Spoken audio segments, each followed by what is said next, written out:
Najwięksi kocurski produkovatele kapusty členi familii Hornjak. Oni ще už 15 років займаються з продукцією заградкарських рослин. У продукції капусти už rokami hasnuju isti hibrid.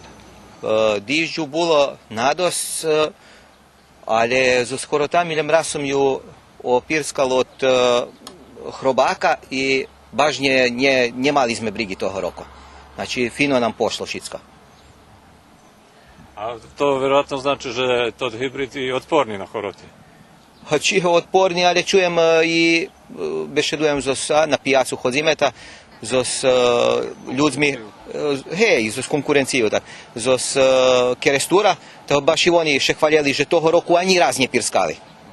Znači, njelem, že je hibrid taj otporni, nego toho roku baš njet nijake horoti, co je evo za kapustu dobra. Znači, uspjela. Hornjak vari, že kupci zadovoljni z ich produktom i vše še gunjim vracaju. To znači, že hoć futorska kapusta nadaleko poznata i o njej kruži pripovedka željem vona dobra za sarmu, zadovoljni kupci familije Hornjak to tu famu pobivaju.